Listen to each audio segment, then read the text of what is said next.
आप देख रहे हैं इंडिया न्यूज। सबसे पहले देश आपके साथ मैं रचना बंसल। शुरुआत करेंगे बड़ी खबर के साथ। बड़ी खबर डोनाल्ड ट्रंप के बड़े एक्शन से जुड़ी हुई है। यूक्रेन के बाद डोनाल्ड ट्रंप का रूस पर बड़ा बयान सामने आया है।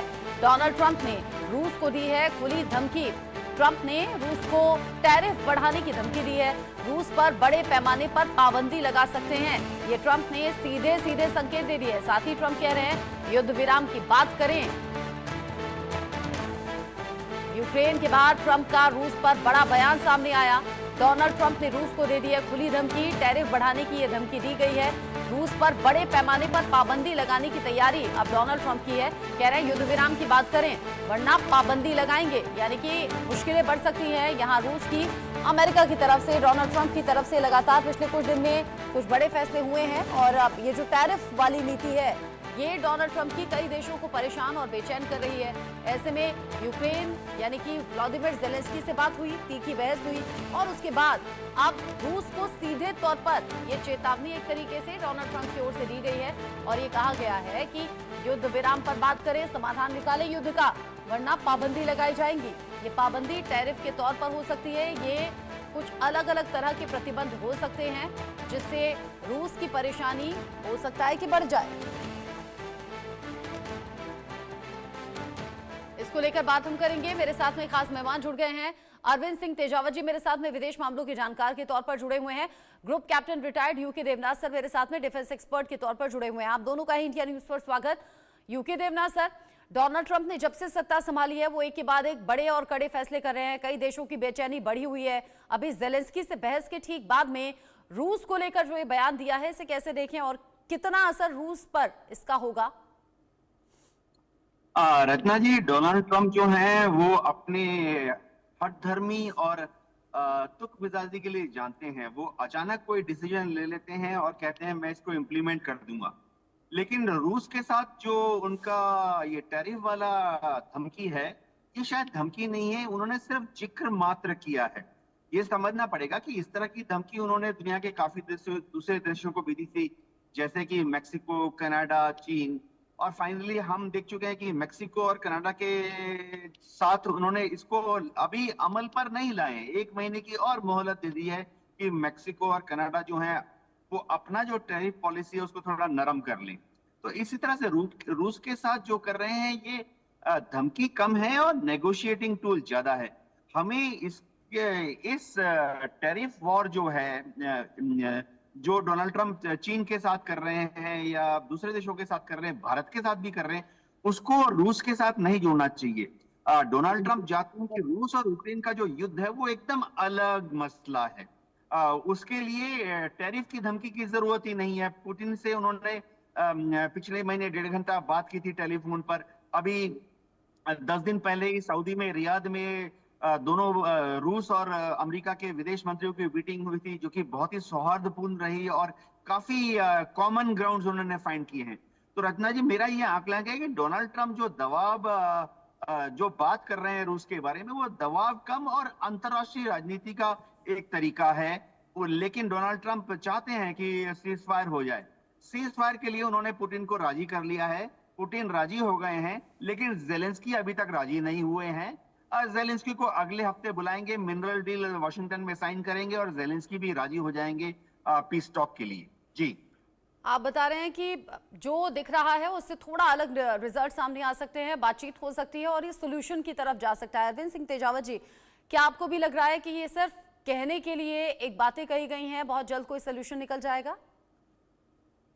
मुझे देवनाथ साहब की बात पे पूरा यकीन है और मुझे लगता है कि मुझे उनसे सहमत होना पड़ेगा।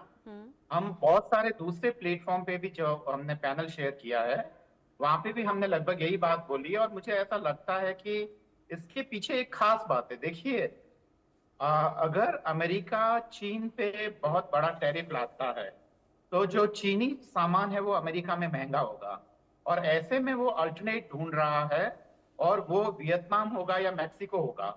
इसीलिए मैक्सिको पर भी एक बहुत बड़ा टैरिफ लादने की कोशिश की है, पर अमेरिका वियतनाम के साथ ठीक वैसा ही नहीं कर सकता है। तो ये एक तरीके से जो अमेरिकन राष्ट्रपति है वो काफी दबाव महसूस कर रहे हैं बहुत सारी अंतर्राष्ट्रीय राजनीति के कारण, क्योंकि उनका जो प्लान है उसमें बहुत सारे हर्डल्स आ रहे हैं। जो उन्होंने चुनाव के समय जो वादे किए थे कि वो युद्ध को खत्म कर देंगे, वो कर देंगे, वह भी एक दबाव है। और उन्होंने जो वादा किया था अमेरिकी जनता से, वह उसको पूरा करने का दबाव है। ऐसा नहीं है कि अमेरिका जैसे सजग राष्ट्र में आप कोई वादा करे और उसे भूल जाए और फिर जनता आपको माफ कर दे। ऐसा आम तौर पे नहीं होता है। तो वो सारे जो घरेलू दबाव है वह उनकी अंतर्राष्ट्रीय राजनीति और उनकी उसमें दिख रहा है। पर उसके साथ साथ हमें यह भी मानना पड़ेगा कि जो अमेरिकन राष्ट्रपति है वो बहुत ही अनप्रेडिक्टेबल है। और देवनाथ साहब ने बिल्कुल ठीक कहा कि ये धमकी है, अभी उन्होंने ऐसा नहीं किया है। और अगर वो करते भी हैं तो वो बैंकिंग सेक्टर में या कुछ चीजों पे वो टैरिफ वगैरह लाद सकते हैं। तो वहां पे उससे रूस को इतना बड़ा घाटा नहीं होगा। पर रूस की आड़ में जिसको जो नुकसान पहुंचाने का जो इरादा है वो मुझे लगता है कि चीन है, और ये एक तरीके की धमकी है। और जो टैरिफ का जो एक तरीके से जो युद्ध वो शुरू करना चाहते हैं, मुझे लगता है कि ये उसी युद्ध का एक हिस्सा है। अब जिस तरीके से युद्ध की स्थिति हम देख रहे हैं, युद्ध की स्थिति में सीज फायर की उम्मीद की गई, बातचीत की उम्मीद की गई, बातचीत अभी किसी नतीजे पर पहुंची नहीं। लेकिन यूके देवनाथ सर, जिस तरीके से अमेरिका का रुख सामने आ रहा है, डोनाल्ड ट्रंप जो एक के बाद एक फैसले कर रहे हैं, अभी हम देख रहे थे चीन को लेकर भी इस तरह की बातें सामने आई, अब रूस को लेकर इस तरह की बातें सामने आई है, जेलेंस्की के साथ तो तीखी बहस सोशल मीडिया पर आग की तरह फैल गई। ये सभी इंडिकेशंस अमेरिका के लिहाज से कैसे हैं, डोनाल्ड ट्रंप के लिहाज से कैसे हैं? देखिए, डोनाल्ड ट्रंप बहुत क्लियर है कि उनकी स्ट्रेटेजिक ऑब्जेक्टिव्स क्या हैं। उनके स्ट्रेटेजिक ऑब्जेक्टिव्स बहुत क्लियर हैं कि सबसे पहले रूस और यूक्रेन का युद्ध बंद करना चाहिए, क्योंकि इससे उनको फायदे ही फायदे हैं। वो चाहते हैं कि रूस और यूक्रेन का युद्ध जब होगा बंद, तो सबसे पहले उन्होंने यूक्रेन में अपने कैपिटलिस्ट मित्रों को भेज देना है कि यूक्रेन में जाके जितने रीबिल्डिंग, रिकंस्ट्रक्शन, इंफ्रास्ट्रक्चर डेवलपमेंट के प्रोजेक्ट हैं उनको हथिया लें। और उसके बाद उन्होंने क्या करना है, नेक्स्ट उन्होंने ये करना है कि इजराइल और हमास के युद्ध को बंद करवाना है।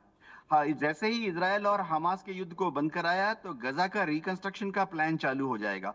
और जैसे ही गजा का रिकंस्ट्रक्शन प्लान चालू हो जाएगा, डोनाल्ड ट्रंप ने तुरंत वहां पर अपने कैपिटलिस्ट धनाढ्य मित्रों को भेज देना है कि गजा को जो रिवरिया बनाना है उसके जितने कॉन्ट्रैक्ट हैं उनको वो जाकर अपने काबू में ले लें। डोनाल्ड ट्रंप जो हैं एक धनाढ्य देश के प्रेसिडेंट हैं, और उनको मालूम है कि अमेरिका महान बनाना है, और अमेरिका तभी महान बनाएगा जब वो पैसे अर्जित करे। और अमेरिका पैसे कैसे अर्जित करेगा? अमेरिका पैसे अर्जित करेगा बिजनेस करके। कहां पर? यूक्रेन में और गजा में। वो बहुत क्लियर हैं। वो अपने पॉलिटिक्स के ऊपर जो उनकी बिजनेस प्रवृत्ति है उसको नहीं छोड़ेंगे। वो अपनी बिजनेस प्रवृत्ति को पकड़कर ही पॉलिटिक्स चलाएंगे। जी, आप कह रहे हैं कि बिजनेस को पकड़कर अब साथ में वो पॉलिटिक्स में रहेंगे। हालांकि अरविंद सिंह तेजावत जी, डोनाल्ड ट्रंप के कुछ फैसलों को लेकर अब चर्चा ग्लोबली ये हो रही है कि कुछ अलग थलग पड़ सकते हैं। डोनाल्ड ट्रंप जो एक के बाद एक प्रतिबंध लगाने की बात कर रहे हैं, धमकाने वाले अंदाज में नजर आ रहे हैं, साथ ही साथ टैरिफ जिस तरीके से बाकी देशों पर लगाए जा रहे हैं, उससे डोनाल्ड ट्रंप को लेकर इस तरह का अनुमान है। लेकिन कुल मिलाकर अगर देखा जाए वैश्विक तौर पर, क्योंकि अभी 2 दिन पहले ही तो हम बात कर रहे थे, रूस यूक्रेन युद्ध चल रहा है, इजराइल हमास के बीच में युद्ध जारी है, और इधर अमेरिका और चीन टकरा सकते हैं। क्योंकि अगर अमेरिका ने चीन को धमकाया तो चीन ने भी वापस से कहा कि हम भी हर कंडीशन के लिए तैयार हैं, हर तरह की स्थिति के लिए तैयार हैं, यहाँ तक के लिए युद्ध के लिए भी तैयार हैं।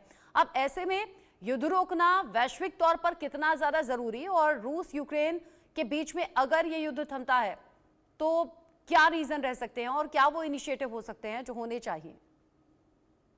जहां तक युद्ध की बात है, मुझे लगता है कि जो सीधे सीधे युद्ध है उसमें कभी महाशक्तियां फंसेगी नहीं। क्योंकि सेकंड वर्ल्ड वॉर में जो महाविनाश हुआ है और उससे जो देशों को नुकसान है, उसके बाद में वैसा सीधा युद्ध होने की संभावना कम लगती है। हमने कोल्ड वॉर के बारे में या शीत युद्ध के बारे में सुना, तो वो भी एक युद्ध का प्रकार था। और अभी जो नए जो युद्ध होंगे वो आर्थिक युद्ध होंगे, जो कभी टैरिफ वॉर होंगे, कभी वो कुछ और होंगे। तो उस तरीके से युद्ध की वो शक्लों में आएंगे। जो सीधे सीधे युद्ध है उसमें वो केवल वो उन्हीं मुल्कों का इस्तेमाल करेंगे जो उनके लिए फायदे हैं या जो जिनको प्यादों की तरह वह इस्तेमाल कर सकते हैं। और जहां तक अमेरिका को महान बनाने की बात है, अमेरिका एक अपने आप में एक महान देश है, जहां वॉशिंगटन हुए हैं, जहां पे अब्राहम लिंकन हुए हैं। पर डोनाल्ड ट्रंप इस हालत में नहीं है कि वो अमेरिका को वापस दिए। दरअसल जब एक्सट्रीम कैपिटलिज्म आता है और वहां पे क्या है कि एक्सट्रीम नेशनलिज्म का सहारा लिया जाता है, तो ऐसे में क्या है कि इस तरीके के नारे दिए जाते हैं। गजा में भी वो दरअसल उस पूरे शक्ति पे अधिकार करना चाहते हैं ताकि आगे आने वाले भविष्य में वह उसका बहुत ही बेहतरीन व्यापारिक इस्तेमाल कर सके, और उसके लिए वहां के जो अमेरिकी पूंजीपति हैं उनके हित वहां पर सधे हुए हैं। तो हमें रूस, चीन और अभी ये जो अमेरिका की जो पॉलिटिक्स में एक जो बहुत बड़ा शिफ्टिंग हो रहा है, हमें उसको उसी संदर्भ में देखना चाहिए, क्योंकि ठीक ऐसा ही जो पॉलिसी लेवल पे जो शिफ्टिंग है वो हमें निक्सन के जमाने में देखने को मिली थी। और मुझे लगता है कि निक्सन भी रिपब्लिकन थे, और क्योंकि डोनाल्ड ट्रंप भी रिपब्लिकन पार्टी से है, तो ये दोनों ही चीजें जहां एक्सट्रीम नेशनलिज्म थोड़ा ज्यादा काम करता है, तो वह हमें देखने को मिल रहा है और वही उनके बयानातों से नजर आ रहा है। जिस तरीके से डोनाल्ड ट्रंप ने रूस के लिए ये बड़ी चेतावनी दे दी है कि या तो सीज फायर पर बात हो, या तो युद्ध रोकने पर बात हो, या तो आगे प्रतिबंध भी लगाए जाएंगे और टैरिफ भी लगाने की तैयारी है। और जो टैरिफ की नीति है वो कई देशों के लिए बेचैनी बढ़ा रही है, और अब ये अलग तरीके से शिकंजा कसने की कोशिश है, उन्हें लिमिटेड करने की कोशिश है। लेकिन यूके देवनाथ सर, क्या इतना भर कहने से रूस पर असर हो सकता है क्या? क्योंकि व्लादिमीर पुतिन जिस तरह के और जिस अंदाज के हैं और जैसे उनके डिसीजंस होते हैं, ये हम सब जानते हैं। जैसे चीन को बोला, चीन ने वापस से पलटकर कह दिया कि तैयार हैं किसी भी सिचुएशन के लिए। रूस की तरफ से क्या सामने आ सकता है जवाब?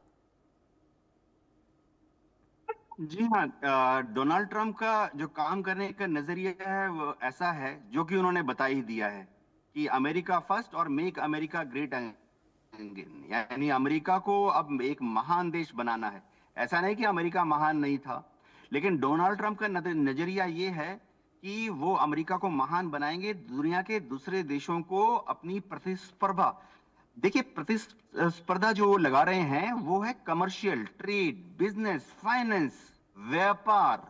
तो जब वो कहते हैं कि चीन के ऊपर वो टैरिफ लगा देंगे, उनका महज मकसद ये है कि चीन के व्यापार को छोटा छोटा नुकसान हो और अमेरिकन जो एक्सपोर्ट्स हैं उनको छोटा छोटा फायदा हो।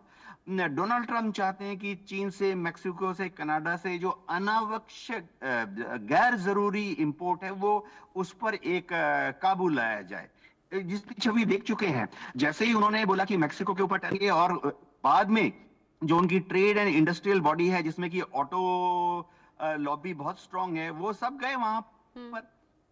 फोर्ड के मालिक गए, उन्होंने बोला हुजूर आप जो लगा रहे हो मेक्सिको पर टैरिफ, फोर्ड कार जो अमेरिका में बनता है उसका तो आधे कंपोनेंट, छोटे छोटे कंपोनेंट जैसे जनरेटर हो गया, इन्वर्टर हो गया, विंड स्क्रीन वाइपर हो गया, वाटर पंप हो गया, ये सब तो मेक्सिको से बन के आते हैं। तो आप टैरिफ लगाओगे तो फिर तो फोर्ड को ही 25% ज्यादा दाम पर खरीदने पड़ेंगे। तो डोनाल्ड ट्रंप इस चीज को आस्ते आस्ते समझ रहे हैं कि टैरिफ लगाना बहुत ही कॉम्प्लेक्स गेम है, इतना आसान नहीं है। कई जगह पे टैरिफ लगाने से सबसे पहला नुकसान अमेरिका के पूंजीपतियों को ही होगा। जी, एक्सपर्ट्स इस तरह के इशारे इससे पहले भी करते रहे हैं कि अमेरिका को इसका नुकसान हो सकता है, डोनाल्ड ट्रंप अलग थलग पड़ सकते हैं, लेकिन फिलहाल तो वो काफी ज्यादा जोश में है, बड़े फैसले कर रहे हैं और उन फैसलों का असर बाकी देशों पर दिख भी रहा है।